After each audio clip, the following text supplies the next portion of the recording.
The TTC is set to get funding from the federal government to replace aging trains on Line 2. CP24's Jamie Goodfoy joins us live from our newsroom with these details. Jamie. Yeah, and since we're talking about transit and trying to get around our city, this is probably very welcome news, Alina. The federal government announcing a $1.2 billion investment for the city of Toronto so they can go ahead and purchase new subway cars for Line 2.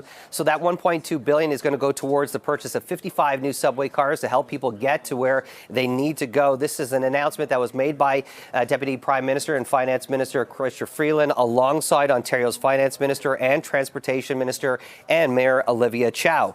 This money is going to be spread out pretty much over the next decade. It's coming from the baseline stream of the New Canada Public Transit Fund. That is the largest public transit investment in Canadian history. That is essentially invested $3 billion per year annually going back 10 years, a $30 billion investment. Now, how is this money going to be used? The City of Toronto is going to use $758 million of this new funding to support those subway cars on Line 2, to connect people across that 26-kilometer stretch of subway line, connecting people from Etobicoke all the way to Scarborough. And let's face it, Line 2 desperately needs subway cars if they want to maintain service, but also meet the growing needs and demands of the people in those regions. Here is more from Chrystia Freeland.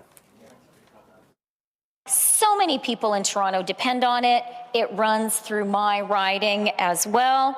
And I am just so glad that we're going to have some fabulous new subway cars for the Bloor line.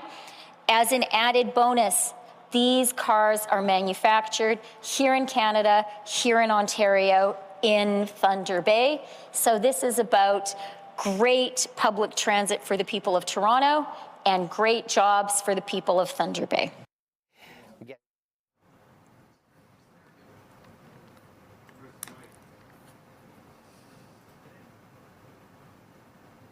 Reliable subway system. The hundreds of thousands of subway riders who use Line 2 are thrilled that the federal government has listened and chipped in their share of funding for the new trains. And this investment is the result of the new deal for Toronto, which was inked about a year ago, that essentially held the federal government to their conditions that they had to meet the financial commitments to support critical public infrastructure projects such as this. So this is definitely positive news for riders. Back to you for now.